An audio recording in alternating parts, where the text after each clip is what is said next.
A special thank you to each of our subscribers who make this channel possible. Here's today's story.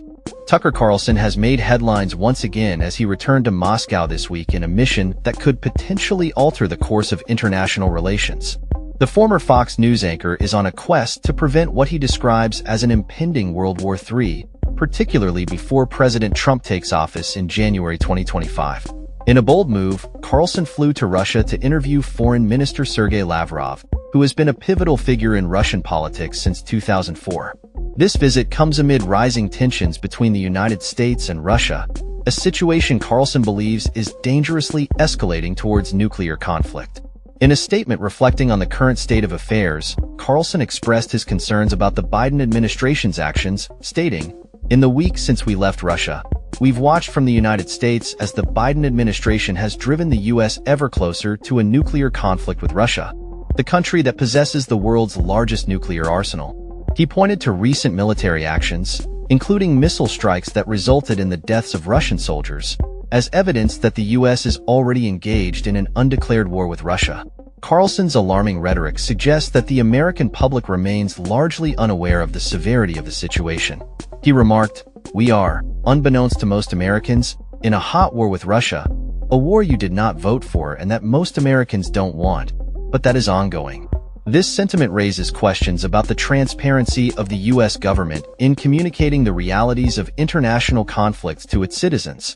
The Tucker Carlson Network has been striving to provide an alternative perspective on the conflict, particularly from the Russian viewpoint.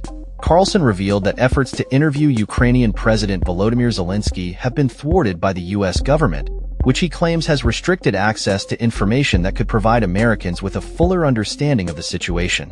During his recent interview with Lavrov, Carlson aimed to address critical questions about the future of U.S.-Russia relations and the potential for peace.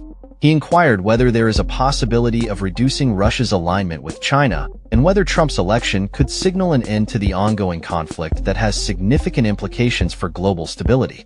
The interview is expected to be released soon, and Carlson has teased that it will be a compelling discussion that sheds light on the complex dynamics at play. He emphasized the urgency of the situation, stating, "This ought to be another blockbuster Tucker Carlson interview, and it couldn't come at a better time."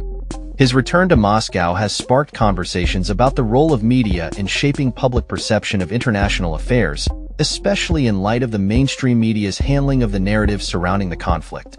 Critics have already begun to voice their concerns regarding Carlson's approach, accusing him of spreading pro-Kremlin propaganda and aligning with narratives that echo Russian state rhetoric. Social media users have pointed out that his claims about the U.S. killing Russian soldiers and the imminent threat of nuclear war resonate with the Kremlin's messaging. As Carlson prepares to release his interview with Lavrov, the geopolitical landscape remains fraught with tension. The Russian Foreign Ministry has confirmed that the interview lasted around an hour and a half, covering a range of topics including the historical context of U.S.-Russia relations and the implications for global geopolitics. In a world where information is often filtered through various lenses, Carlson's return to Russia raises important questions about media responsibility and the need for diverse perspectives in understanding complex international issues. As the situation continues to evolve, the implications of Carlson's findings and the responses from both the U.S. and Russian governments will be closely monitored by observers around the globe. That's all for this story. We upload videos every day covering many different subjects, so hit that subscribe button to stay informed. Thanks for watching.